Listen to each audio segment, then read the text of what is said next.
Kerabat desa kalau bicara BUMDes menurut saya ada sesuatu yang sangat luar biasa adalah bahwa BUMDes ini satu entitas badan hukum usaha yang diakui. Ini kalau mungkin dulu pelajaran dulu itu yang diakui sebagai satu entitas bisnis itu ada koperasi, ada PT, kemudian badan usaha lain seperti CV, Firma dan seterusnya.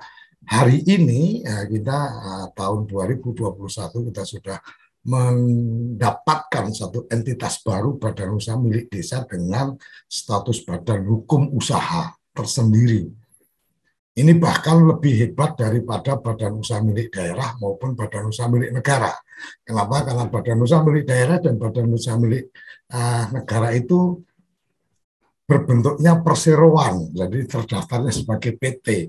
Kalau BUMDes ya terdaftarnya sebagai BUMDes, bukan PT, bukan koperasi. Ini sesuatu yang luar biasa.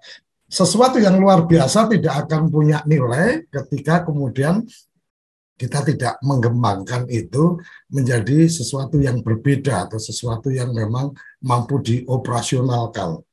Setidaknya dalam konteks pendampingan BUMDes, saya menangkap ada 3 tugas utama dalam konteks pendampingan. Yang pertama adalah pendampingan administratif. Jangan sampai badan hukum usahanya sudah ada, kemudian laporan pertanggungjawaban, administrasi, kemudian perpajakan itu tidak berjalan.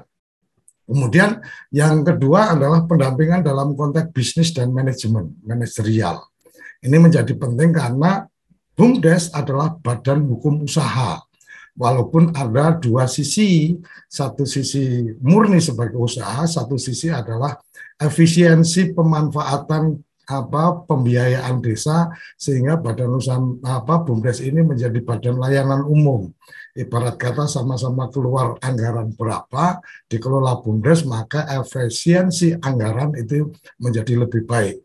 BUMDes ini hampir mendekati cita-cita Undang-Undang Dasar kita, yaitu ketika waktu itu ada badan usaha milik desa dengan ada perum, ada perjan, ada perseroan. Jadi perjan itu lebih pada badan layanan umum. Ini pemahaman yang saya bisa tangkap. Yang ketiga, yang menjadi penting, yang juga tidak boleh main-main adalah bagaimana pendampingan untuk kerjasama. Karena saat ini kita tidak sedang dalam berbisnis dengan selalu berpikir berkompetisi, tapi bagaimana berkolaborasi. Kerjasama menjadi sesuatu yang sangat penting dan tidak bisa kerjasama ini dilakukan ketika masing-masing dari institusi itu tidak mengenali potensi dan permasalahannya permasalahan yang dimiliki. Potensi permasalahan yang dimiliki oleh badan usaha milik desa kalau tidak bisa dideteksi oleh teman-teman badan usaha milik desa, maka dia juga akan kebingungan, akan bekerja sama atau harus mencari kerjasama dengan siapa dan seterusnya. Ini kita melihat ini sesuatu yang menjadi sangat penting untuk menjadi perhatian kita bersama. Semua stakeholder bisa melihat ini sebagai bagian untuk bagaimana kita ikut berbakti, bagaimana kita ikut memuliakan desa-desa di Indonesia. Kalau ada pentaholik, ada istilah apapun itu, tetapi yang jelas kampus punya ruang untuk berperan. Karena punya banyak akademisi yang paham tentang bisnis, paham tentang hukum, paham tentang bagaimana coaching dan seterusnya. Kemudian teman-teman badan usaha atau swasta juga punya kepentingan karena sebenarnya ketika bisa melakukan hubungan atau koneksi bisnis langsung dengan sumber, maka efisiensi akan terjadi di sana. Tapi itu semua bukan hal yang sederhana.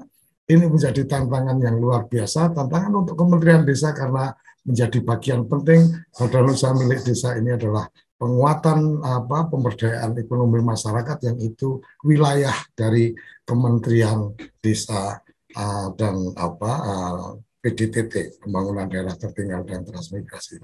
Sampai di sini kerabat desa yang berbahagia, ini pagi hari ini sesuatu yang kita bisa dapatkan dari Gus Ivan adalah potret atau gambaran satu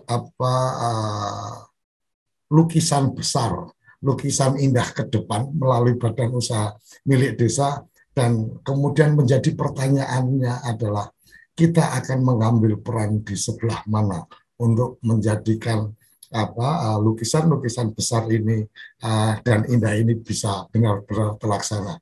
Jangan hanya menjadi penonton, menjadi bagian yang membangun atau menciptakan lukisan indah untuk desa, perlu kita mengambil peran di sana.